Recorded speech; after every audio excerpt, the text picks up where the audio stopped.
ప్రభునందు ప్రేమైనటువంటి సంగమా, దయచేసి అందరూ కూడా మాస్కులు ధరించుకుని ఉండండి.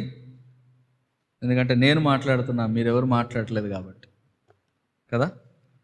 రైట్.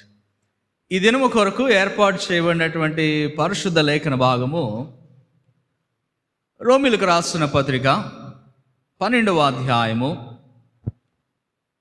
రోమీయులకు రాసిన పత్రిక 12వ అధ్యాయము 3వ వచనం నుండి 12వ వచనం వరకు మనము లేఖనాన్ని చదువుకునే. వాస్తవానికి ఆ చివరి వచనం వరకు కూడా ఒకే సారాంశాన్ని గురించి వ్రాయబడుతూ ఉన్నాయి. అయితే ఇక్కడ పౌలు రోమా సంఘానికి వ్రాస్తూ సంఘము యొక్క ఉద్దేశ్యం, సంఘములో, సంఘ కుటుంబాల్లో, సంఘ పరిచర్యలో, సంఘము అంటే ఎలా ఉండాలి అనేటువంటి వాటిని ఈ 12వ అధ్యాయం అంతటిలో కూడా పొందుపరిచి వ్రాయబడుతూ ఉంది. అందుకే ఈరోజు మనము ఇందులో నుండి ఒక ప్రాముఖ్యమైనటువంటి అంశమును మనము ధ్యానం చేసుకుందాం. 12వ అధ్యాయము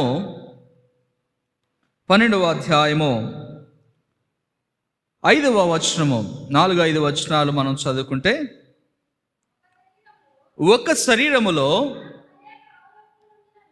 మనకు అనేక అవయవములు ఉండినను ఈ అవయవములన్నింటికి ఒకటే పని ఎలాగూ ఉండదో అలాగే అనేకులమైన మనము క్రీస్తులో ఒక్క శరీరముగా ఉండి ఒకరికొకరము ప్రత్యేకముగా అవయవములమై ఉన్నాము. క్రీస్తులో ఒక్క శరీరముగా ఉన్నటువంటి మనము ఎలా ఉన్నామంట అంటే ఒకరికి ఒకరము అవయవాలమై ఉన్నామంట. నా శరీరంలో నా చెయ్యి, నా కాలు ఇవి నాయే కదా, కానీ ఇక్కడ సంఘంలో అలా కాదట. సంఘంలో నా చెయ్యి మీరు, మీ చెయ్యి నేను. ఒకరికి ఒకరము అవయవాలమై ఉన్నామంట. ఒకరికి ఒకరము అవసరమై ఉన్నాం. We need one another. ఒకరికి ఒకరము మనం అవసరం. ఎందుకంటే సంఘము అంటేనే దాని అర్థము ఒకరికి ఒకరు, ఒక శరీరము. క్రీస్తులో ఒక శరీరము, వన్ బాడీ ఇన్ క్రైస్ట్.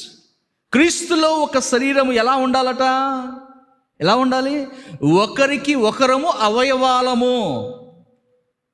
అంటే నేను మీకు అవయవము, మీరు నాకు అవయవం. అవయవాలు ఎందుకు పనిచేస్తాయి? ది సపోర్ట్ ద బాడీ కదా. మన శరీరానికి, మన శరీరంలో ఉన్నటువంటి భాగాలు మనకు సపోర్ట్ చేసి మనల్ని నిలబడతాయి. ఇక్కడ ఉన్నటువంటి మనందరం సంఘములో ఉన్నటువంటి ప్రతి ఒక్కరికి support. They are not individuals. First మనం గుర్తుపెట్టుకోవాలి, వీఆర్ నాట్ ఇండివిడ్యువల్స్. వ్యక్తిగతమైనటువంటి వారము కాదు. ఇండివిడ్యువల్ అంటే నేను ఒక్కడనే, ఇది నాదే, నేనే కాదు. ఇక్కడ we all are one in Christ. అందుకే ఇక్కడ అంటాడు one body in Christ. In Christ, not out Christ. అర్థమైందా? క్రీస్తులో ఒక శరీరము అంటే అర్థం ఏంటంటే ఒకరికొకరు అవయవాలుగా పనిచేస్తున్నప్పుడు అప్పుడు మనం చెప్పాలి మాది క్రీస్తు శరీరము. ఇక్కడ కూర్చున్నంత వల్ల ఒక సంఘము, ఒక శరీరం కాదండి. ఎప్పటికీ కూడా గుర్తుపెట్టుకోండి, ఒక సమూహము అవుతుందే కానీ క్రీస్తు శరీరం అయితే కాదు. సంఘము అంటే ఒక సమూహము, ఆ సమూహము క్రీస్తు శరీరమై ఉండాలి.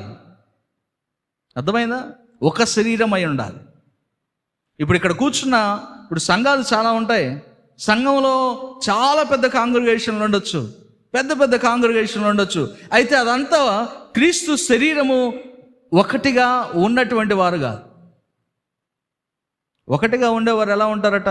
ఇక్కడ రాయబడుతుంది మాట అదే, ఒకరికి ఒకరు అవయవాలై ఉంటారు. Simple thing. నా శరీరము నా భాగము కాదు. నేను ఇంకొకరికి సపోర్ట్ చేయాలా, ఇంకొకరు నాకు సపోర్ట్ చేయాలి. లైఫ్ అనేది గెట్ ఆన్ అవ్వాలంటే నోబడీ కెన్ సర్వైవ్ ఇండివిజువల్లీ. ఈ లోకంలో ఒక్కడు ఎవరు బ్రతకలేరు. బ్రతకగలరా? బ్రతికే పని అయితే ప్రభు ఆదామును ఒక్కడనే సృజించేవాడు, అవ్వను పెట్టేవాడు కాదు. రైట్? సాటి అయినటువంటి సహాయమును తీసుకుని వచ్చి పెట్టాడు. ఎందుకు సృజించాడు? నరుడు ఒంటరిగా ఉండుట మంచిది కాదు. అందుకే ఇక్కడ జ్ఞాపకం చేయబడుతున్న మాట ఏంటంటే, మనము ఒక శరీరము, క్రీస్తులో ఒక శరీరము. క్రీస్తులో ఒక శరీరమై ఉన్నటువంటి వారు ఎలా జీవించాలి అనేటువంటిది ఈ అధ్యాయం అంతట్లో కూడా వ్రాస్తాడు. ఒక సంఘము ఎలా జీవించాలి, సంఘము అని పిలువబడుతున్నటువంటి దానిలో ఏమి ఉండాలి, ఏది కలిగి ఉన్నటువంటిది ఒక క్రీస్తు సంఘము లేదా శరీరముగా పిలువబడుతుంది అంటే 3వ అధ్యాయములోనే 12వ అధ్యాయము 3వ వచనంలో నుండి జ్ఞాపకం చేస్తాడు. తన్ను తాను ఎంచుకొనదగిన దానికంటే ఎక్కువగా ఎంచుకొనక, దేవుడు ఒక్కొక్కరికి విభజించి ఇచ్చిన విశ్వాస పరిమాణము ప్రకారము తాను స్వస్థ బుద్ధి గలవాడగుటకై తగిన రీతిగా తన్ను ఎంచుకొనవలెను. చాలమ్మా, అక్కడ చాలు. మొదటి స్వభావము లేదా ఉండవలసినటువంటి మొదటి ప్రాముఖ్యమైన లక్షణం ఏంటంటే స్వస్థ బుద్ధి. సంఘములో ఉన్నటువంటి ప్రతి ఒక్కరికి ఉండాల్సింది ఏంటంటే స్వస్థ బుద్ధి ఉండాలి. స్వస్థ బుద్ధి అంటే ఏంటండి? స్వస్థ బుద్ధి అంటే ఏంటి? మంచి బుద్ధి ఏం లేదాడ. మంచి బుద్ధి, స్వస్థ బుద్ధి అంటే మంచి బుద్ధి. బట్ ఇంగ్లీష్లో ఈ వర్డ్ ఏమని రాయబడుతుందంటే సోబర్లీ అని రాయబడుతుంది. సోబర్లీ ఆర్ సోబర్ అంటే తెలివి అని. స్వస్థ బుద్ధి అంటే తెలివి, వైజ్, మంచి జ్ఞానము, మంచి ఆలోచన, మంచి బుద్ధి. సంఘములో ఉండాల్సింది అదే. ఒక మంచి స్వభావం ఉండాలి, మంచి బుద్ధి ఉండాలి. సంఘములో ఉన్నటువంటి ప్రతి ఒక్కరిలో ఉండాల్సినటువంటి ప్రాముఖ్యమైన లక్షణం ఇది, స్వస్థ బుద్ధి. కుళ్ళు బుద్ధి కాదు, కుతంత్రాల బుద్ధి కాదు, స్వస్థ బుద్ధి. మంచి బుద్ధి ఉండాలి. మంచి బుద్ధి లేకపోతే, స్వస్థ బుద్ధి లేకపోతే మనము ప్రభువును చేరలేము. గుర్తుపెట్టుకోండి, we can't succeed this life. ఈ జీవితాన్ని మనం కొనసాగించలేము. అందుకే ప్రభు ఇక్కడ జ్ఞాపకం చేస్తున్నాడు. 12వ అధ్యాయము 3వ వచనంలో నుండి ఇక్కడ ప్రారంభించబడింది. కానీ అక్కడ అంటాడు చూసారా, మొదటి ఆ 3వ వచనం ప్రారంభంలోనే స్వస్థ బుద్ధి అనేటువంటిది ఉన్నప్పుడు ఎలా ఆలోచన చేస్తారు? స్వస్థ బుద్ధి ఉండేవాళ్ళు, స్వస్థ బుద్ధి ఉండేవాడు ఎలా ఆలోచన చేస్తాడు? తన్ను తాను గొప్పగా అనుకుంటాడా? జ్ఞానం కలిగిన వారు ఎవరో అనుకోరు కదా. జ్ఞానం కలిగిన వారు ఎవరు కూడా తమను తాము గొప్పగా ఎంచుకోరు. ప్రభువు తన్ను తాను గొప్పగా ఎంచుకున్నాడా ఈ లోకంలో? యేసు ప్రభు వారు తన్ను తాను గొప్పగా కనపరుచుకున్నాడా ఈ లోకంలో? దాసుడుగా, సేవకుడుగా కనపరుచుకున్నాడు, గొప్పవాడిగా కాదు. ఆయన తన జీవితము ద్వారా మనకు నేర్పింది అదే. ఇక్కడ అందుకే చూస్తారా ఏమంటాడు? తన్ను తాను ఎంచుకొనదగిన దానికంటే ఎక్కువగా ఎంచుకొనక. ఎక్కువగా ఎంచుకునేది స్వస్థ బుద్ధి కాదు, గుర్తుపెట్టుకోవాలి. తక్కువగా ఎంచుకోవాలి, అది స్వస్థ బుద్ధి. ఇక్కడే అంటాడు, ఇదే వచనాల్లోని లేఖన భాగంలో 16వ వచనంలో చూడండి. 12వ అధ్యాయం 16వ వచనం. ఒకరితో ఒకడు మనసు కలిసి ఉండుడి, హెచ్చు వాటి యందు మనసుంచక తగ్గు వాటి యందు ఆసక్తులై ఉండుడి. చాలు. స్వస్థ బుద్ధి కలిగినటువంటి మనసు, స్వస్థ బుద్ధి కలిగినటువంటి బుద్ధి మనకేం నేర్పిస్తుందంటే హెచ్చించుకోమని కాదు, తగ్గించుకోమని నేర్పిస్తుంది. ప్రభు మనకు బోధించి వెళ్ళినటువంటిది అదే. మనందరికీ తెలుసు కదా, ఎవడు తను తాను హెచ్చించుకున్నాడో వాడు తగ్గించబడును, ఎవడు వాని తగ్గించుకున్న వాడు హెచ్చింపబడును. రైట్? ఒకవేళ హెచ్చించుకున్నావంటే తగ్గించబడతావు. అదే తగ్గించుకున్నావు అనుకో, ప్రభువు నిన్ను హెచ్చిస్తాడు. లేఖనంలో ఉన్నటువంటి మాట ఇక్కడ వ్రాయబడుతుంది. స్వస్థ బుద్ధి కలిగినటువంటి వారు ఎలా ఉంటారంటే, వారు తమను తాము తగ్గు వాటి అందే వారు ఆసక్తులై ఉంటారు, కానీ హెచ్చు వాటి అందు కాదు, హెచ్చించుకునే విషయంలో కాదు. సో స్వస్థ బుద్ధి అనేది చాలా అవసరమైనది. 12వ అధ్యాయము మనము 9వ వచనంలో కూడా చూడగలిగితే అక్కడ వ్రాయబడుతున్న మాట, స్వస్థ బుద్ధి కలిగినటువంటి వారి ఆలోచన విధానం ఎలా ఉంటుందో అంటే, 2వ భాగం చదువుదాం. చెడ్డదానిని అసహించుకొని మంచిదాన్ని హత్తుకొని ఉండుడి. స్వస్థ బుద్ధి ఉండేటటువంటి వాడు ఎలా ఆలోచన చేస్తాడంటే మంచిదానిని ఆలోచన చేస్తాడు. స్వస్థ బుద్ధి మనల్ని ఏం చేస్తుందంటే, మంచి బుద్ధి మంచి విషయాల మీద ఆసక్తి ఉంచేటట్లు చేస్తుంది. అసహించుకుంటారు చెడ్డ వాటిని, అంటే ఇక్కడ వ్రాయబడుతుంది చాలా చక్కగా, చెడ్డ వాటిని అసహించుకొని మంచి దానిని హత్తుకొందురు. స్వస్థ బుద్ధి అనేది దాని లక్షణం ఏంటంటే ఇదే, మంచి వాటిని హత్తుకుంటుంది, చెడ్డ వాటిని కాదు. చెడ్డ వాటిని దగ్గరకు తీసుకోదు, అసహించుకుంటుంది దాన్ని. ఎందుకంటే అది మంచిది కాదు. ఇప్పుడు చాలామందికి చాలా అలవాట్లు ఉంటాయి, అవన్నీ ప్రీతికరంగా ఉంటాయి వానికి, కానీ వాస్తవానికి అవి మంచివా చెడ్డవి. స్వస్థ బుద్ధి ఉన్నవాడికి ఏం చేస్తుంది? ఉదాహరణకు సిగరెట్ తాగేవాడు ఉన్నాడు అనుకోండి. సిగరెట్ తాగేవాడికి సిగరెట్ తాగే ముందు దాని మీద smoking is injurious to health అని ఉంటుంది. బుద్ధి ఉన్నవాడు, స్వస్థ బుద్ధి ఉన్నవాడు, మంచి బుద్ధి ఉన్నవాడు ఏం చేస్తాడు? దానిని చదువుతాడు, ఇది నాకు మంచిది కాదంటాడు, పడేస్తాడు. అంతేనా? అదే స్వస్థ బుద్ధి లేదు, మంచి బుద్ధి లేదు వాడికి, దాన్ని చదువుతాడు కానీ ఏం చేస్తాడు? కానీ సిగరెట్ తాగుతాడు. మంచి జ్ఞానము, మంచి బుద్ధి, తెలివి కలిగినటువంటి ఆలోచన చేయలేరు. ఎందుకంటే స్వస్థ బుద్ధి లేదు లోపల. వారు చెడ్డ వాటిని అసహించుకోలేరు, మంచి వాటిని హత్తుకోలేరు. అందుకే మనలో స్వస్థ బుద్ధి అనేది కావాలి, మంచి బుద్ధి అనేది కావాలి. స్వస్థపరిచినటువంటి బుద్ధి, ఇంకా చెప్పాలి అంటే స్వస్థపడినటువంటి బుద్ధి, అంటే మార్పు చెందినటువంటి బుద్ధి, మనలో మన జీవితంలో మార్పు చెందినటువంటి. సోబర్లీ అంటే అర్థం ఏంటంటే, వాస్తవానికి సోబర్లీ అంటే తెలివి అని వ్రాయబడుతుంది, లేదా తెలివి గల మనస్సు అని వ్రాయబడుతుంది. సోబర్ మైండెడ్ అంటే, సోబర్ అని అంటే సెన్సిబులీ, అన్టెంపర్డ్, పర్యాయ పదాలు, అన్టెంపర్డ్, కూల్, కామ్. అంటే ఏమన్నా అలా పర్వతం పడిపోతున్నా కదలకుండా ఉండడమే, ఏం కాదు అంటే వైజ్ అనమాట. అది తెలివి కలిగినటువంటి మనసు. తొందరపడి తాపత్రయపడి ఏదో చేసేయాలనుకోవడం అది తెలివి కాదు. అందుకే అంటాడు అన్నమాట. సో మనకి తెలుగులో అయితే చాలా చక్కగా వ్రాయబడుతుంది స్వస్థ బుద్ధి అని, కానీ ఇంగ్లీష్లో సోబర్లీ అంటున్నాడు. జస్ట్ సెన్సిబ్లీ, లేదా డిఫరెంట్ టైప్స్ ఆఫ్ వర్డ్స్ వాడాడు. ఒక్కొక్క ట్రాన్స్లేషన్లో ఒక్కొక్క వర్డ్ వాడాడు, ఒక్కొక్క బైబిల్లో ఒక్కొక్క వర్డ్ ఉంది. మోస్ట్లీ సోబర్లీ అనేటువంటి వర్డే వాడబడింది. సో అయితే ఇక్కడ మనకు జ్ఞాపకం చేయబడుతున్న మాట ఏంటంటే ఇదే, మనం మంచి బుద్ధి కలిగినటువంటి వారిగా ఉండాలి. మంచి బుద్ధి అనేది మనల్ని మంచి దారిలోకి తీసుకెళ్తుంది. గుర్తుపెట్టుకోండి. 12వ అధ్యాయంలోని ఇంకా కొన్ని విషయాలు ఉన్నాయి. స్వస్థ బుద్ధి కలిగిన వారు ఎలా ఆలోచన చేస్తారు అనే దానికి 12వ అధ్యాయం 11వ వచనము కూడా చూడండి.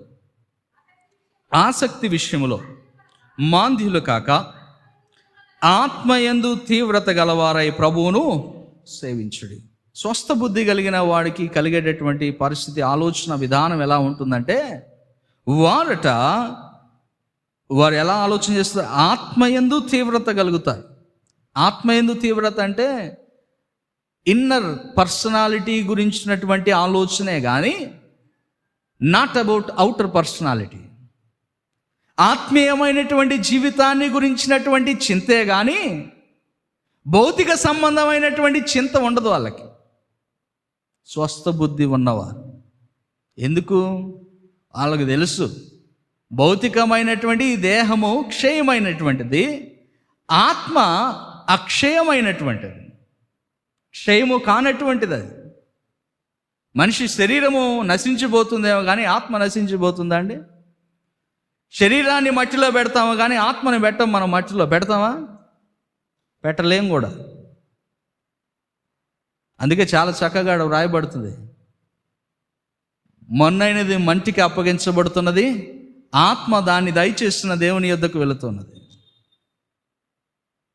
ఆలోచన విధానము, స్వస్థ బుద్ధి ఉన్నటువంటి వాని ఆలోచన విధానం డిఫరెంట్. వాడు ఆత్మ విషయమైనటువంటి తీవ్రత కలిగి ఉంటాడు, కానీ ఆసక్తి విషయంలో మాంద్యులు కాకుండా ఉంటాడు. ఆసక్తి విషయంలో అంటే శ్రద్ధ, దేవుని ఎడల శ్రద్ధ, దేవుని ఎడల భయము, దేవుని ఎడల భక్తి విషయంలో వాడు ఎలా ఉంటాడంటే ఆసక్తి కలిగి ఉంటాడు. స్వస్థ బుద్ధి ఉన్నవాడు. అది లేనివాడు అలా ఉండడు. స్వస్థ బుద్ధి లేనివారు అలా ఉండరు. లోక సంబంధమైనటువంటి వాటిని గురించి ఆలోచన చేస్తూ, లోక సంబంధముగా ఎలా మనం కట్టుకోవాలా, లోక సంబంధంగా మనం ఎలా స్థిరపడాలా, లోక సంబంధంగా మనం ఎలా హెచ్చింపబడాలా. It's not about that. సంఘము అనేది భౌతిక సంబంధమైన విషయాల గురించి చెప్పేది కాదు.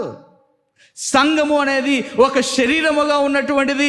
భౌతిక సంబంధమైన విషయాల గురించి ఆలోచన చేయకూడదు. ఆత్మ విషయమైన తీవ్రత ఉండాలి, ఆత్మ విషయమైన చింత ఉండాలి, ఆత్మ విషయమైనటువంటి ఆ దుఃఖము లేకపోతే ఆత్మ విషయమైనటువంటి ఆలోచన విధానం ఉండాలి. అరే ఈరోజు ప్రభు వస్తే నేనేమైపోతాను? You have to think about that. మనం ఏమైపోతాం? మన జీవితం ఏంటి ప్రభు వస్తే? ఇప్పుడు కూర్చోన్నాం ఇక్కడ, ఇప్పుడు సడన్గా ఇక్కడే ప్రభు వచ్చాడానికి, ఇప్పుడు పిలిచాడు అనుకో, వాట్ హ్యాపెన్స్? నువ్వు వెళ్తావా? నువ్వు ప్రభువు చేరగలుగుతావా? ప్రభువు నిన్ను తీసుకుని పోతాడా, లేదా విడిచిపెట్టబడతావా? మనం ఆలోచన చేయాలి. స్వస్థ బుద్ధి అనేది చాలా అవసరం అండి మనకి.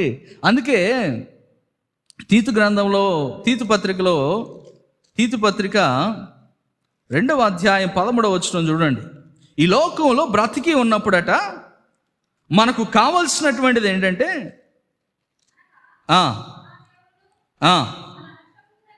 మన రక్షకుడునైన యేసు క్రీస్తు మహిమ యొక్క ప్రత్యక్షత కొరకు ఎదురు చూచుచు ఏమంటండి? ఈ లోకములో స్వస్థ బుద్ధితోనూ నీతితోనూ భక్తితోనూ బ్రతికుచుండవలనని మనకు బోధించుచున్నది. ఈ లోకంలో బ్రతికి ఉన్నప్పుడు, ఈ లోకంలో బ్రతికి ఉన్నంత కాలము మనము చేయాల్సినటువంటి ఆలోచన, చేయవలసినటువంటి ఆలోచన ఇవే. స్వస్థ బుద్ధి కలిగి ఉండడం, స్వస్థ బుద్ధి కలిగి ఉండాలి. నీతిగాను భక్తితోనూ జీవించాల, బ్రతకాల. అందుకే ప్రభు మనల్ని ఈ లోకంలోనికి పంపించాడు. మంచి బుద్ధి చాలా అవసరం అండి. మంచి బుద్ధి అవసరం. అది కలిగి ఉన్నప్పుడు ఈ లోకంలో మనం జీవించగలుగుతామని చాలా స్పష్టంగా ఆ మాటను ఇక్కడ జ్ఞాపకం చేస్తున్నాడు. రోమీయులకు రాసిన పత్రికలోని ఆ 12వ అధ్యాయంలో మరికొన్ని విషయాలు అక్కడ జ్ఞాపకం చేస్తున్నాడు. 12వ అధ్యాయము 17వ వచనంలో చూడండి. కీడుకు ప్రతి కీడు ఎవరికి నీ చేయవద్దు, మనుషులందరి దృష్టికి యోగ్యమైన వాటిని గూర్చి ఆలోచన కలిగి ఉన్నాడు. స్వస్థ బుద్ధి కలిగి ఉన్నటువంటి వాని ఆలోచన విధానం ఎలా ఉంటుందంటే, మనుషులందరికీ యోగ్యమైనటువంటి దానినే చెయ్యాలి అనుకుంటాడు. స్వస్థ బుద్ధి కలిగిన వాడు మంచే చేయాలనుకుంటాడు కానీ కీడు చేయాలనుకోడు. కీడు చేయాలనే ఆలోచనే రాదు వానికి. ఎందుకు? స్వస్థ బుద్ధి అనేది ఎవరి నుండి ఇచ్చింది? ఎవరి నుండి వచ్చిందండి? అది పైనుండి వచ్చినటువంటి జ్ఞానము. స్వస్థ బుద్ధి అనేది ప్రభు మనకు అనుగ్రహించినటువంటి జ్ఞానం. అది ఆయన ఇచ్చినటువంటి దాన్ని పొందుకున్నటువంటి వారికి ఎలాంటి ఆలోచనలు ఉంటాయి? ఒకరిని శ్రమ పెట్టాలని ఉంటుందా? ఒకరిని బాధించాలంటుందా? ఒకరిని ఇబ్బంది పెట్టాలనుకుంటుందా? ఉండదు. వానికి ఎలా ఉంటుంది వాని బుద్ధి అంటే, ఆ స్వస్థ బుద్ధి వానికి ఏం నేర్పిస్తుందంటే, యోగ్యమైనటువంటి వాటినే చెయ్యాలి అనుకుంటాడు. యోగ్యమైనటువంటివి, అయోగ్యమైనవి కాదు, యోగ్యమైనవి అంటే ఉపయోగకరమైనవి. ఎవరికి ఉపయోగకరమైనవి? నాకు ఉపయోగకరమైనవి కాదు నేను చేయాల్సింది. అర్థమైందా? ఇప్పుడు నేను ఒక పని తలపెట్టాను అనుకోండి, ఆ పని నాకు ఉపయోగకరమైనదై ఉండకూడదు, నాకు కాదు, మనుషులందరికీ ఉపయోగకరమైనదై ఉండాలి. స్వస్థ బుద్ధి మనల్ని అలా తీసుకెళ్తుంది. స్వస్థ బుద్ధి మనల్ని మంచి దారిలో నడిపిస్తుంది అనడానికి ఇవన్నీ కూడా చక్కని ఉదాహరణలు. ఇలాగే ఉంటుంది స్వస్థ బుద్ధి కలిగి ఉన్నవారు. స్వస్థ బుద్ధి మనకు అవసరము, చాలా అవసరము. అందుకే ఈ 12వ అధ్యాయం 19వ వచనంలో కూడా చూడండి, ప్రియులారా మీకు మీరే పగ తీర్చుకొనక దేవుని ఉగ్రతకు చోటు ఇడి, పగ తీర్చుకొనుట నా పని, నేను ప్రతిఫలమునిత్తునని ప్రభువు చెప్పుచున్నాడు. స్వస్థ బుద్ధి కలిగిన వాడికి తెలిసిన విషయం ఏంటంటే పగ తీర్చుకోడు వీడు. ఎందుకు? స్వస్థ బుద్ధి కలిగిన వాడికి తెలుసు, మంచి బుద్ధి కలిగి ఉన్న వాడికి తెలుసు ఏమని, ఇది నా పని కాదు, పగ తీర్చుకునేది నా పని కాదు. వాడు దేవునికి చోటిస్తాడు, దేవునికి స్థానం ఇస్తాడు. సో నా ఇక్కడ ప్రభు మనకు జ్ఞాపకం చేస్తున్నటువంటి మాటలు కూడా అవే. మనము స్వస్థ బుద్ధి గల వారమై ఉండవలసినటువంటి వారము. మనము ఈ లోకములో యోగ్యమైనటువంటి వాటినే చేయవలసినటువంటి వారము. అందరికీ అనుకూలమైనటువంటి వాటినే జరిగించవలసినటువంటి వారము. మరి ముఖ్యంగా దేవునికి ప్రీతికరముగా ఉన్నటువంటి వాటినే చేయవలసినటువంటి వారము. స్వస్థ బుద్ధి అనేది సంఘానికి చాలా అవసరము. అది లేకే ఈరోజు సంఘాలు భ్రష్టు పట్టిపోతున్నాయి. ఆ మంచి బుద్ధి లేకనే సంఘాల్లో అనేకమైన కలహాలు వస్తున్నాయి. ఆ బుద్ధి లేకనే, దేవుని బుద్ధి, మంచి బుద్ధి లేకనే మూతబడుతున్నాయి సంఘాలు. That's the only reason. అదే ఒక కారణం. లేదు, అందరికీ యోగ్యమైనదాన్ని ఆలోచన చేయాలని ఉండదు, నాకే యోగ్యమైనది ఆలోచన చేయాల. It's only personal. No one is personal. ఇక్కడ ఎవరికి ఇది నాది, ఇది నేను, నాకు అనేది కాదు. ఇక్కడ ఒకటి చాలా స్పష్టంగా ప్రారంభంలోనే మనం చదివినటువంటి మాట, క్రీస్తులో ఒక్క శరీరముగా ఉన్నటువంటి వారు ఎలా ఆలోచన చేస్తారట? ఎలా ఆలోచన చేయాలి? ఒకరికి ఒకరు అవయవాలుగా ఉన్నటువంటి వారం మనము ఒకరికి ఒకరం అవయవాలం. You are not alone. మనం ఇండివిజువల్స్ కాదు, ఎవరికి వారం కాదు మనం. సో అందుకే ఇక్కడ ఈ మాటను చాలా స్పష్టంగా జ్ఞాపకం చేస్తున్నాడు. చివరిగా ఇంకొక మాటను చదువుకుందాం. స్వస్థ బుద్ధిలో మనకు ఇంకొక మాట, పేతురు పత్రిక, మొదటి పేతురు పత్రికలో 4వ అధ్యాయం, మొదటి పేతురు పత్రిక 4వ అధ్యాయము 7వ వచనం. అయితే అంతము, అన్నిటి అంతము సమీపమై ఉన్నది కాగా మీరు స్వస్థ బుద్ధి గలవారై ప్రార్థనలు చేయుటకు మెలకువగా ఉండుడి. ప్రార్థనలు చేయడానికి మెలకువగా ఉండండి. ఎందుకండి? ఎందుకు స్వస్థ బుద్ధి కలిగి ఉండమంటున్నాడు ఇక్కడ? నేను ఇందాక కూడా చెప్పాను, స్వస్థ బుద్ధి లేకపోతే ప్రభువును మనం ఎదుర్కోలేము. అందుకే చాలా స్పష్టంగా అక్కడ వ్రాస్తున్నాడు, అన్నిటి అంతము సమీపముగా ఉన్నది గనుక స్వస్థ బుద్ధి గలవారై ఉండండి. అన్నిటికీ అంతము రాబోతుంది, అన్నీ అంతరించబోతున్నాయి. The last days, we all know that these are are last days. ఇవి చివరి దినాలు, అంత్య దినాలని మనందరికీ బాగా తెలుసు. But still we are not ready to accept the word of God. దేవుని వాక్యము అంగీకరించడానికి ఇంకా మనము ఏదో వెనకడుగు. అంతం వస్తుందండి, దగ్గరుంది. ఇట్స్ వెరీ నియర్, చాలా దగ్గరుంది. ఇట్లాంటి సమయంలో కూడా స్వస్థ బుద్ధి కలిగి ఆలోచన చేయకపోతే, స్వస్థ బుద్ధి కలిగి మనం జీవించలేకపోతే మరి మనం ఎక్కడికి పోతాం? ఆలోచన చేయండి, ఎక్కడికి పోతాం? అందుకే అంటున్నాడు ఇక్కడ, స్వస్థ బుద్ధి గలవారై మెలకువగా ఉండి ప్రార్థన చేయండి. బుద్ధి ఒకటే సరిపోదండి. స్వస్థ బుద్ధి ఉంటే ఏమవుతుందో తెలుసా? స్వస్థ బుద్ధి ఉన్నటువంటి వాని ఆలోచన విధానాలు డిఫరెంట్గా ఉంటాయి. దేవుని వాక్యానికి అనుకూలంగా ఉంటాయి, ప్రతికూలంగా ఉండవు. దేవుని వాక్యానికి అనుకూలంగా ఎలా? 12వ అధ్యాయము, రోమిలకు రాసిన పత్రిక 12వ అధ్యాయంలోనికి మనం వెళ్తే 2వ మాటను ఇప్పుడు మనం ధ్యానం చేసుకుందాం. మొదటిది స్వస్థ బుద్ధి అనేది ఉండాలి సంఘములో. రెండోది సహోదర ప్రేమ అనేది ఉండాలి. 10వ వచనంలో రాయబడుతున్న మాట చూడండి. సహోదర ప్రేమ విషయంలో ఎట్లా ఉండాలండి? ఒకని యందొకడు అనురాగము గలవారై ఘనత విషయములో ప్రేమ, సహోదర ప్రేమ కలిగి ఉన్నప్పుడు ఎలా ఉంటుందో తెలుసా? సహోదర ప్రేమ కలిగి ఉన్నప్పుడు, ఇప్పుడు ఒక ఇద్దరు మంచి ఫ్రెండ్స్ బయటికి వెళ్ళారు అనుకోండి, క్లోజెస్ట్ ఫ్రెండ్స్, చాలా క్లోజ్, ఏదైనా హోటల్కో లేకపోతే ఎక్కడికో వెళ్ళారు, తిన్నారు. తిన్న తర్వాత బిల్ పే చేసేటప్పుడు ఏం చేస్తారు చెప్పు? నేను ఇస్తాను రా అంటాడు, నేను ఇస్తాను రా అంటాడు. They will fight for giving. ఇచ్చేదాని కొరకు కొట్టుకుంటారు వీళ్ళిద్దరు. నేను ఇస్తాను. ఎందుకని? వాళ్ళిరువురు మధ్య ఉన్నటువంటిది ప్రేమ, ఫ్రెండ్షిప్, స్నేహం.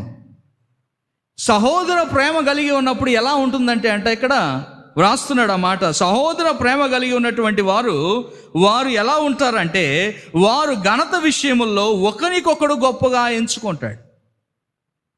ఘనత విషయాల్లో ఒకరినొకడు హెచ్చుగా గణపరుచుకుంటారు. అడే నువ్వు గొప్పోడురా అంటే ఈడుండి నువ్వే గొప్పోడురా అంటాడు. What happens? ఇద్దరు ఒక లెవెల్కి వెళ్తారు, అవునా? ఇప్పుడు ఒకడు నువ్వు గొప్పోడు అంటే ఈడు పైకి వెళ్ళిండు, ఈడుండి మళ్ళీ నువ్వు గొప్పోడు అంటే ఈడు పైకి వెళ్ళండి. దెర్ ఈస్ నో డిఫరెన్స్ కదా. ఇద్దరు సమానం అయిపోయారు. ది కేమ్ టుగెదర్, ఒకటైపోయారు అప్పుడు. ఎందుకంటే అప్ అండ్ డౌన్స్ లేవు అక్కడ. సో అందుకే ఇక్కడ ఈ మాట రాస్తాడు, సహోదర ప్రేమ అనేది సంఘములో ఉండాలి. శరీరముగా పిలువబడినటువంటి సంఘములో సహోదర ప్రేమ అనేది కావాలి. సహోదర ప్రేమ లేకుండా సంఘముగా ఉండడము అసాధ్యం. ఒకరి పట్ల ఒకరికి సహోదర ప్రేమ లేకుండా సంఘముగా కలిసి ఉండడం, ఒక్క శరీరముగా ఉండడం అసాధ్యం, ఉండలేరు. అందుకే ఇక్కడ జ్ఞాపకం చేస్తున్నాడు, మనకు సహోదర ప్రేమ అనేది ఉండాలి. స్వస్థ బుద్ధి ఉన్నటువంటి వారు సహోదర ప్రేమను కూడా కలిగి ఉండడానికి ఆలోచన చేస్తారు. సహోదర ప్రేమ కలిగి ఉండి ఇక్కడ అందుకే అంటాడు ఆ మాటలు, ఒకరి యందు ఒకడు మనము ప్రేమ కలిగి ఎలా ఉండాలట? ప్రేమ విషయములో ఒకరి యందు ఒకడు అనురాగము గలవారై ఉంటారంట. ప్రేమ యందు ఒకడికొకడు అనురాగం అంటే అనుబంధం, వారి మీద రిలేషన్షిప్ అనేది బలంగా ఉంటుంది. ఎందుకు? ఒకరినొకరు సపోర్ట్ చేసుకుంటున్నారు కాబట్టి. సో అందుకే ఇక్కడ జ్ఞాపకం చేస్తున్నాడు, శరీరముతో పోల్చడానికి చాలా ప్రాముఖ్యమైన ఉద్దేశం ఉందండి ప్రభువుకు. ఇప్పుడు ఫర్ ఎగ్జాంపుల్, మనిషి 2 కాళ్ళతో నడుస్తాడు, అవునా? 2 కాళ్ళు నడవకుండా ఒక కాలు నేను నడవను అంటే is it possible to walk? గెంతుకుంటూ వెళ్తాడు మహా అయితే ఒక కాలుతో, రెండో కాలు సహకరించకపోతే. కానీ నడవలేడు, నిలబడలేడు కూడా కదా. రెండో కాలు సపోర్ట్ చేయకుండా మొదటి కాలు నిలబడలేదు. అందుకే శరీరంతో పోల్చాడు సంఘాన్ని. ఒకరికి ఒకరు సపోర్టర్స్, ఇక్కడ ఒకరికి ఒకరుగా నిలబడాల్సినటువంటి వారు, వ్యతిరేకంగా కాదు, ఒకరికి ఒకరుగా. నీవు నాకు శరీరము, నేను నీకు శరీరము. నీవు నాకు అవయవము, నేను నీకు అవయవం. ఇది సంఘం యొక్క ఉద్దేశం, ఇది సంఘం యొక్క తలంపు, ఆలోచన. ఇది సంఘంలో ఉండాల్సినటువంటిది. అందుకే అంటాడు, సహోదర ప్రేమ కలిగిన వారమై ఉండవలసినటువంటి వారము మనము. 9వ వచనంలో కూడా అంటాడు, ఎలాంటి ప్రేమ కలిగి ఉండాలి అంటే ఇక్కడ సహోదర ప్రేమ అనేది ఎలా ఉండాలట? మీ ప్రేమ నిష్కపటమైనదై ఉండాలి. కపటం ఉండకూడదు ప్రేమలో. నువ్వు ప్రేమించే దానిలో కపటం ఉండకూడదు. కపటం ఉండకూడదు. హృదయంలో ఒకటి ఉంటుంది, పైకేమో మరొకటి ఉంటుంది. హృదయంలో ఏమో ఆ పాస్టర్ గారు ప్రైజ్ లీడ్ పాస్టర్ గారు అంటాడు, లోపల హృదయంలో ఏమో అబ్బా ఈయన ఎందుకు ఎదురయ్యాడు రా బాబా అంటాడు. We are not ready to die. అట్లా ఉన్నారు చాలామంది. పైకేమో పెద్దగా చెప్తారు, పాస్టర్ గారు వందనాలండి అంటారు, లోపలేమో ఈయన ఎందుకు ఎదురయ్యాడు రా బాబు ఇటు పోతామంటే అనుకుంటాడు. కపటం, కపటం అదే వేషధారణ అంటారు. ఇక్కడ చాలా స్పష్టంగా ఉంది. హగ్ చేసుకుంటాం. ఇప్పుడు ప్రేమ చూపించడానికి ఒకరికి సెకండ్ ఇస్తాం. సెకండ్ ఇచ్చినప్పుడు ఆ సెకండ్లో ప్రేమ ఉంటుందా, కోపం ఉంటుందా? పోనీ హగ్ చేసుకుంటారు కొంతమంది, ప్రేమతో హగ్ చేసుకుంటారా, నార్మల్గా చేసుకోవాలి అన్నట్టు చేసుకుంటారా? కపటం లోపలేమో ఒకటి పెట్టుకొని పైకి హగ్ చేసుకుంటా, సెకండ్ ఇచ్చుకుంటా, లేకపోతే మరొకటి చేస్తూ ఉంటే అది సంఘం ఒక శరీరం కాదు. అది ఒక శరీరం ఎప్పటికీ కాదు, అది కాదు. అందుకే ఇక్కడ ఆ మాటలు అంటాడు, కపటము నిష్కపటమైనటువంటిది, నిష్కపటమైనదై ఉండవలెను. పేతురు పత్రికలో కూడా మొదటి పేతురు పత్రిక 1వ అధ్యాయము 23వ వచనము మనం చదవగలిగితే వ్రాయబడుతున్నటువంటి మాట చూడండి. మీరు క్షయబీజము నుండి కాక శాశ్వతమగు జీవము గల దేవుని వాక్య మూలముగా అక్షయ బీజము నుండి పుట్టింపబడిన వారు గనుక. ఎందుకు నిష్కపటమైన ప్రేమ కలిగి ఉండాలో తెలుసా అండి? ఎందుకు మనలో నిష్కపటమైన ప్రేమ ఉండాలో తెలుసా? మనము క్షయబీజము నుండి పుట్టిన వారం కాదండి, గుర్తుపెట్టుకోండి. సంఘము అనేది క్షయబీజము నుండి పుట్టినటువంటిది కాదు.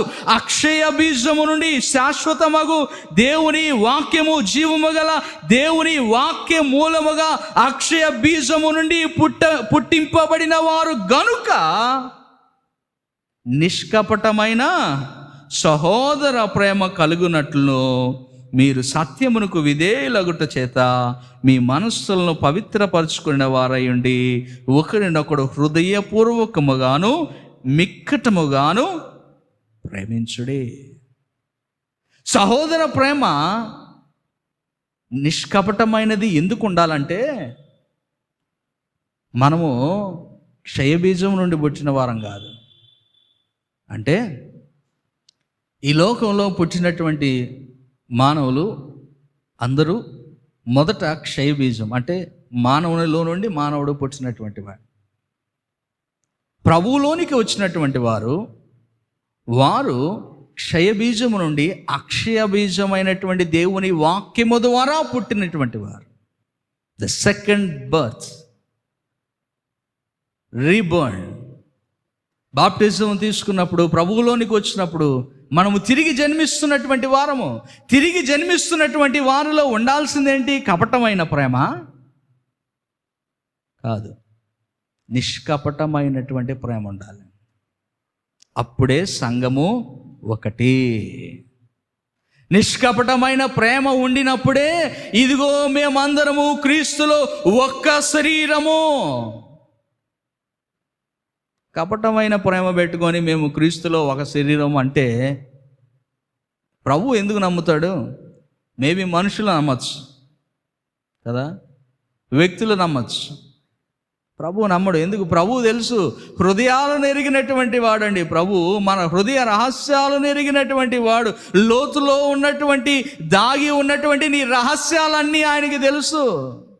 మేబీ నీ పక్క ఉన్నవాడికి తెలియకపోవచ్చు, మేబీ నీ తల్లిదండ్రులకు కూడా తెలియకపోవచ్చు, బట్ గాడ్ నోస్ ఎవ్రీథింగ్.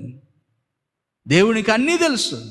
అందుకే అంటున్నాడు, మీరు అక్షయ బీజము ద్వారా శాశ్వతమగు జీవము గల దేవుని వాక్యము ద్వారా పుట్టినటువంటి వారు, ఆయన వాక్యం మూలముగా పుట్టినటువంటి వారు గనుక మీ ప్రేమ ఎలా ఉండాలో తెలుసా? కపటము లేనిదై ఉండాలి, నిష్కపటమైనదై ఉండాలి. ఇఫ్ వీఆర్ స్టిల్, మనం ఇంకా మన ప్రేమ కపటం ఉంటే, ప్రేమించే దానిలో కపటము కలిగి ఉన్నామంటే మనం క్షయ బీజము, అక్షయ బీజం కాదు. మనం మానవులమే, దేవుని కుమారులం కాదు. We don't belong to God. దేవునికి సంబంధించిన వారము కానే కాము ఇంకెప్పటికీ. అక్షయ బీజమైనటువంటి వారే దేవుని సంబంధికులండి, గుర్తుపెట్టుకోండి. ప్రభువులో పుట్టినటువంటి వారు మాత్రమే ప్రభువు వారు. లోకంలో ఉన్నటువంటి వారు అందరూ ప్రభువు వారు కాదు. We are different. మనకు ప్రత్యేకత ఉందండి. We are reborn. మరలా పుట్టినటువంటి వారం మనం. తల్లి గర్భంలో ఉండి పుట్టడం కాదు, మన పాపముల లోపల నుండి బయటికి ఉద్భవించినటువంటి వారం మనం. బయటికి పాపాలు ఆడే వదిలేసి బయటకు వచ్చిన వారం. పాపిగా పుట్టినటువంటి మనం, పాపులుగా పుట్టినటువంటి మనం, పాపాలను వదిలి పరిశుద్ధులుగా వచ్చినటువంటి వారం. బట్ స్టిల్ ఇంకా ఒకవేళ మన సహోదర ప్రేమ కపటమైందై ఉంటే you are not belong to God. అక్షయమైనటువంటి బీజము నుండి పుట్టిన వారు కాదు మీరు. ఇది చాలా ఖచ్చితమైనటువంటి మాట, గుర్తుపెట్టుకోండి. మనము క్షయ బీజమైనటువంటి వారమైతే నిష్కపటమైన ప్రేమ ఉంటుంది. నిష్కపటమైన ప్రేమ మనం కలిగి ఉన్న వారం అంటే మనం అక్షయ బీజము నుండి పుట్టిన వారం. వారికే ఉంటుంది ఆ ప్రేమ. అందుకే అంటాడు సహోదర ప్రేమ అనేది సంఘములో ఉండాలి. ఒక శరీరముగా పిలువబడుతున్నటువంటి సంఘములో ఒకరి పట్ల ఒకరికి ప్రేమ అనేది ఉండాలి. సహోదర ప్రేమ, అది కపటము లేనటువంటి ప్రేమ అయి ఉండాలి. అంతేకాదు 12వ అధ్యాయంలో, రోమాపత్రిక 12వ అధ్యాయంలో 13వ వచనం కూడా చూడండి. సహోదర ప్రేమ కలిగి ఉన్నప్పుడు ఎలా ఆలోచన చేస్తారు?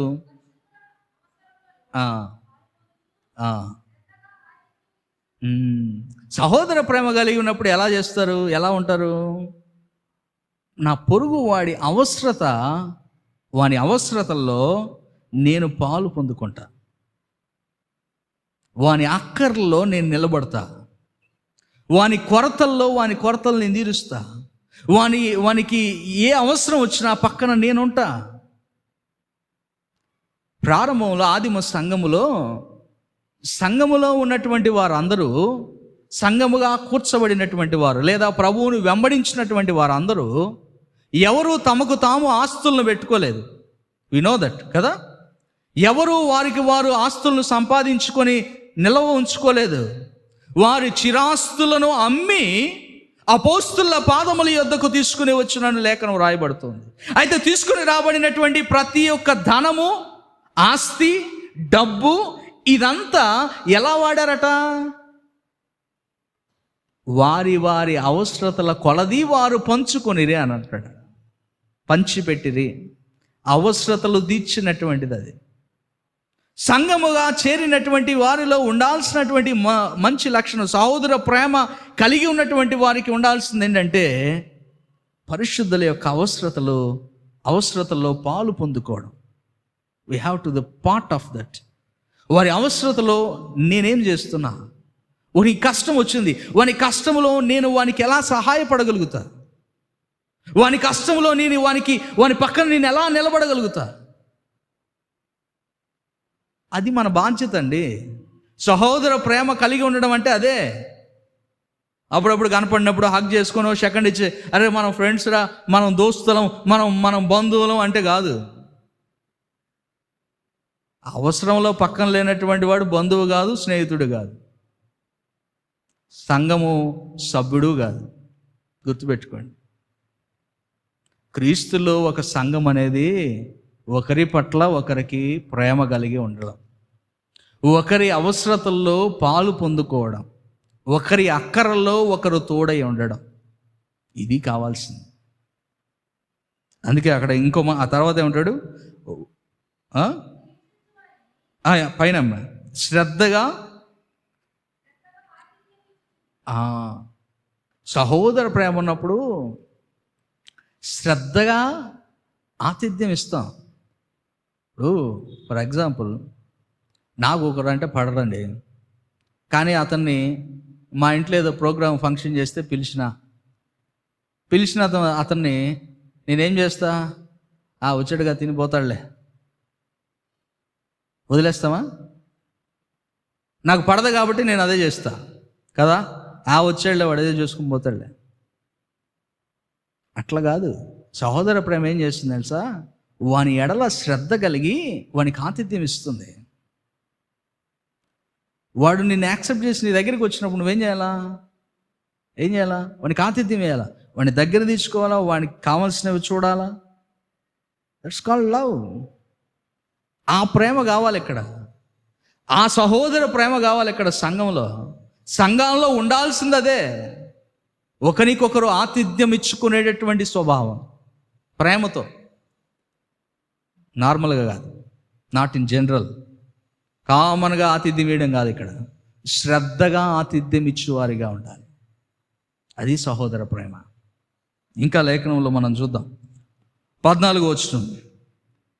సహోదర ప్రేమ కలిగి ఉన్నటువంటి వారు ఎలా ఉంటాడు? మిమ్మును హింసించు వారిని దీవించుడు కానీ శపింపవద్దు. సహోదర ప్రేమ ఉన్నప్పుడు నీ సహోదరుని నువ్వు ఎప్పుడు కూడా శపించవు, గుర్తుపెట్టుకో. If you love one another, నువ్వు ఒకరిని ప్రేమిస్తున్నావు అంటే వాడిని శపించాలనుకో. నువ్వు అనుకుంటావా? శపిస్తావా?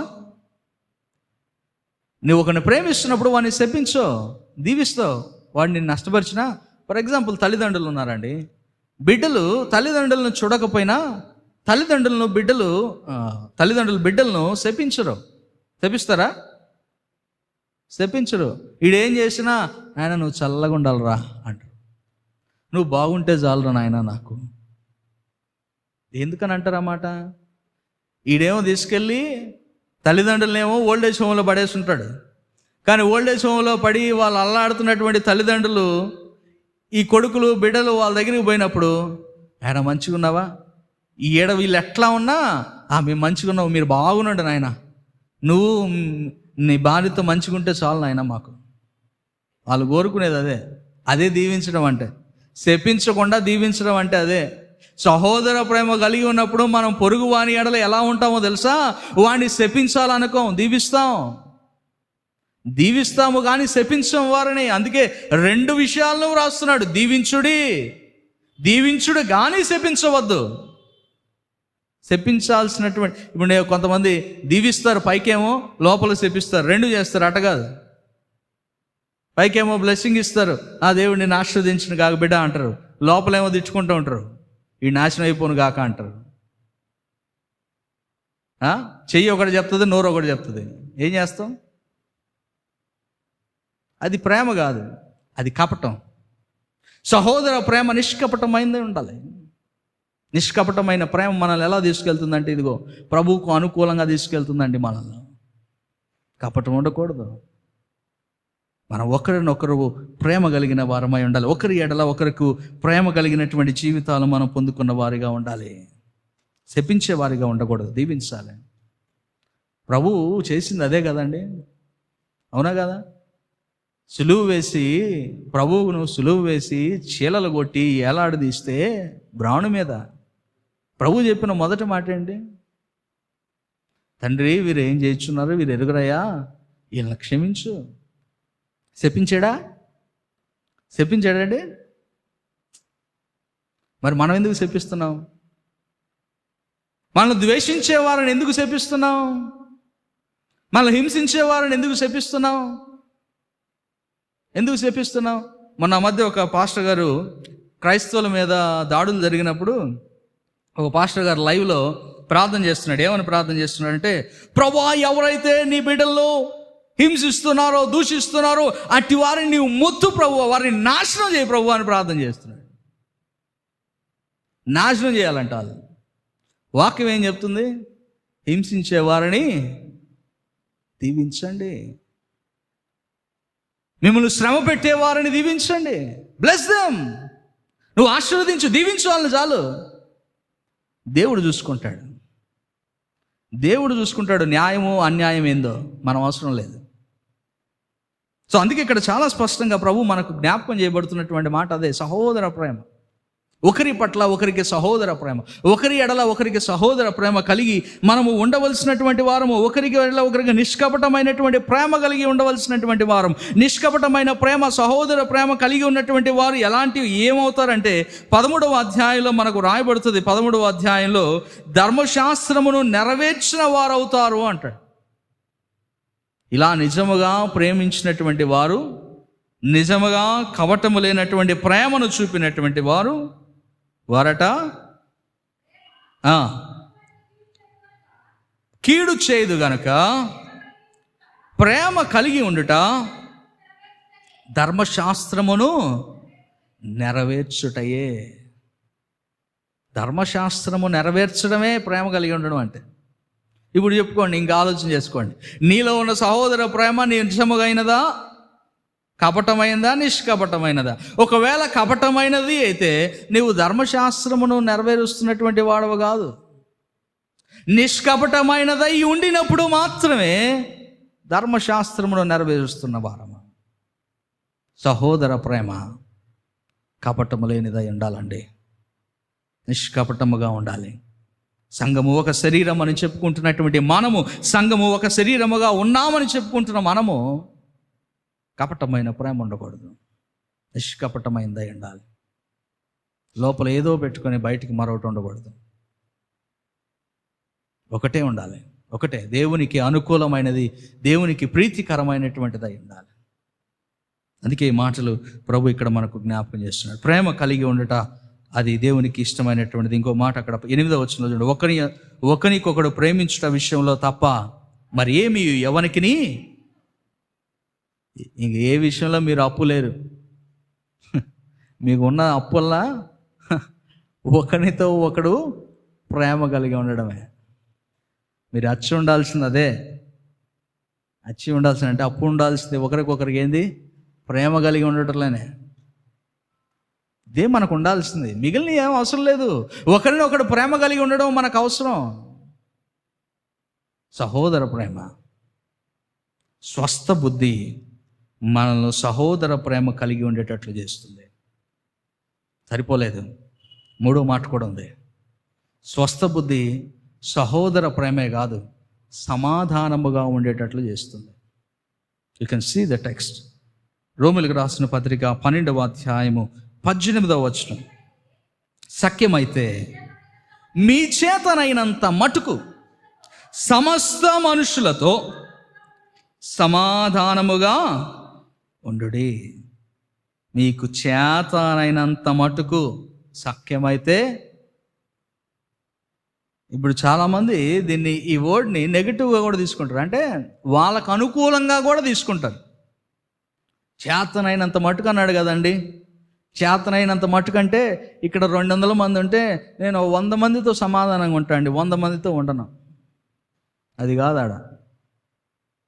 చేతనైనంత మటుకంటే అది చేతన అవ్వలేదని కాదు, మనం ఆపుకుంటున్నాం అక్కడ, అంతే.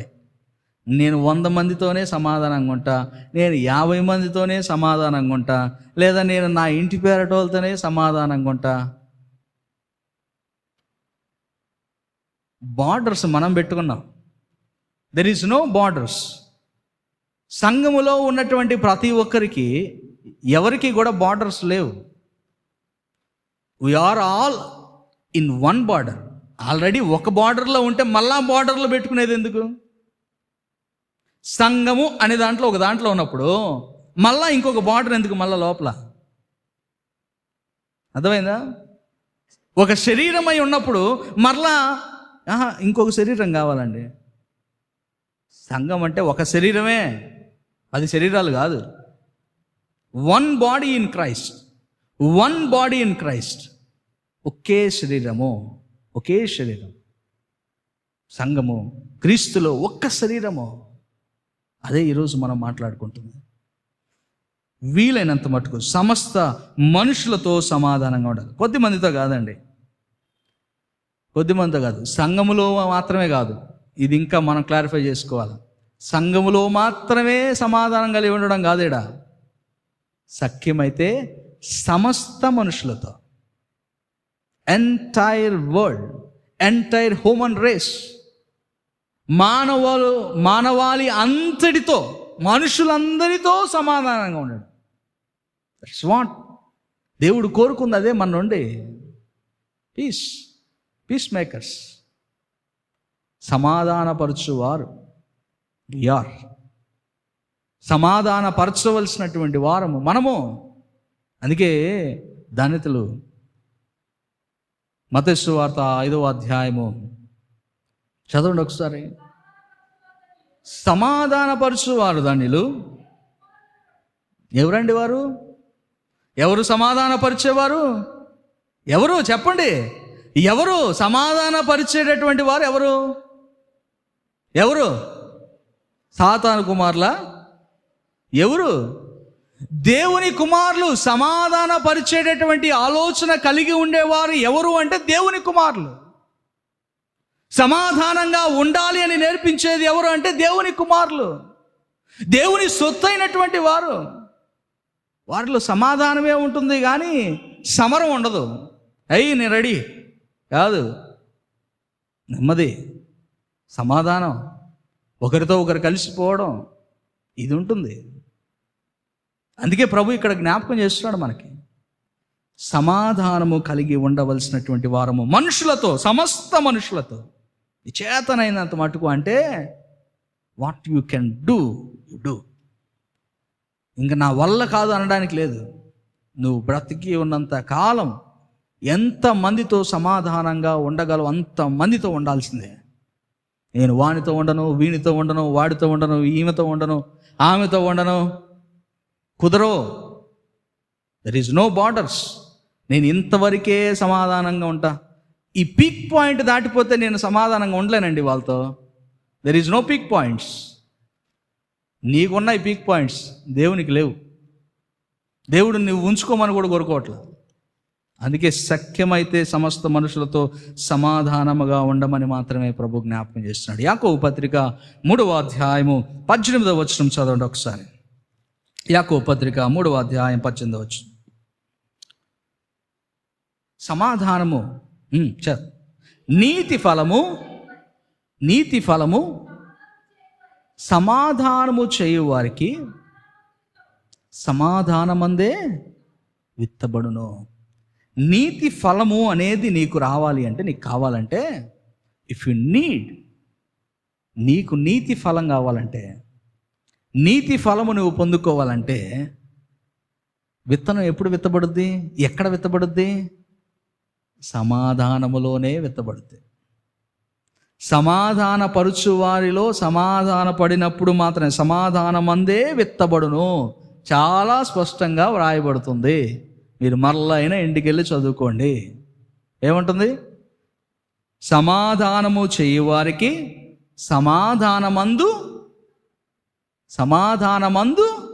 విత్తబడును.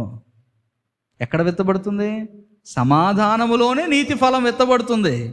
నీతి ఫలం కావాలంటే నువ్వు సమాధానంగానే ఉండాలి కానీ తిరగబడడం కాదు, ఒకరికొకరు వ్యతిరేకులు అవ్వడం కాదు, ఒకరితో ఒకరు సమాధానం, సంఘము సమాధానము కలిగి ఉండడం. అప్పుడే నీతి ఫలం అండి. నీతి ఫలం అప్పుడే. నీతి అనేది మనలో ఉద్భవించేది అప్పుడే. నీతి అనే మంచి ఫలాలను మనం చూడగలిగేది అప్పుడే. సమాధానం లేకుండా మనం చూడలేం వాటిని. సామెతల గ్రంథంలో ఒక మాట ఉంటుంది, 12వ అధ్యాయము 20వ వచనం. సామెతల గ్రంథము 12వ అధ్యాయం.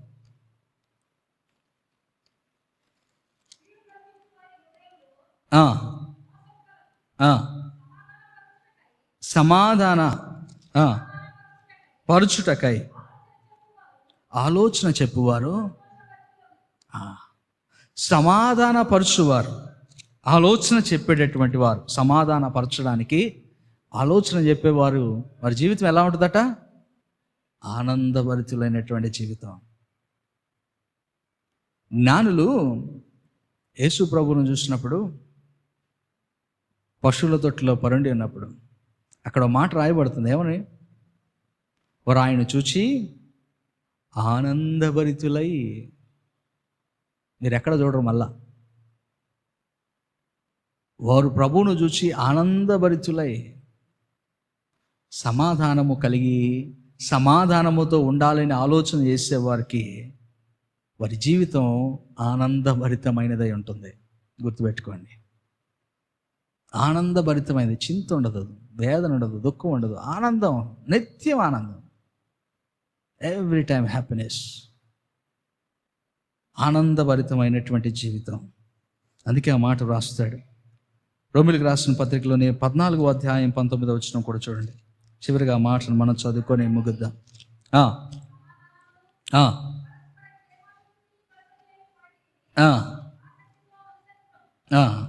ఇంక దేన్ని కాదు, అవునా? అంతేనా?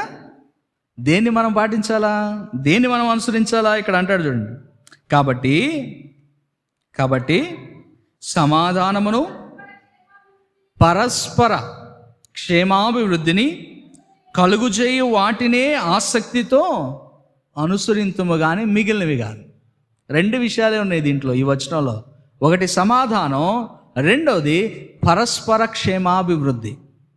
క్షేమము, అభివృద్ధి. అర్థమైందా? నీ పొరుగు వాడి క్షేమము, వాడి అభివృద్ధి కోరుకోవడం, సమాధానము. ఇవే మనం ఆసక్తితో చేయవలసిన వారము, సంఘముగా ఉన్నటువంటి మనం.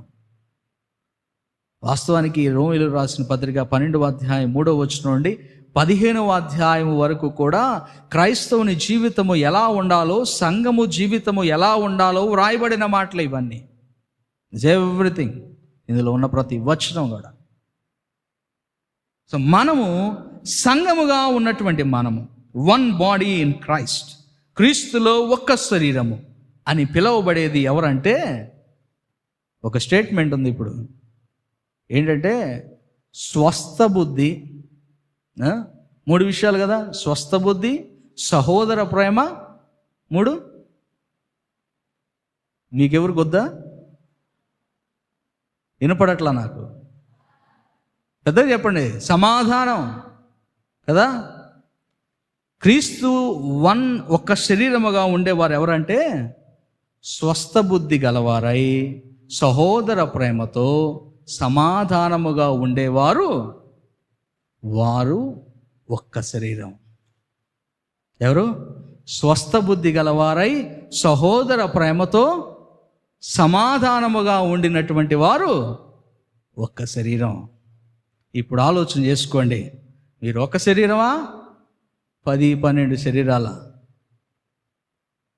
మీరు ఒకరికొకరు అవయవాలా, లేదా మీకు మీరే అవయవాలా? ఇఫ్ వీఆర్ ఇన్ క్రైస్ట్, ఇక్కడ చాలా చాలా స్పష్టంగా వ్రాయబడుతున్నమాట.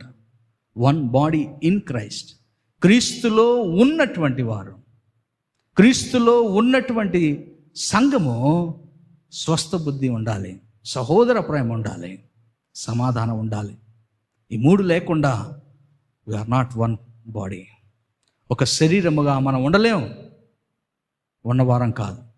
అందుకే అక్కడ మీరు ఆ మాటను ఒకసారి చదివితే, అనేకులమైన మనము, ఏమంటాడు చూడండి 12వ అధ్యాయంలో. ఆ మాట చదివి నేను ముగిచేస్తా, అయిపోయింది.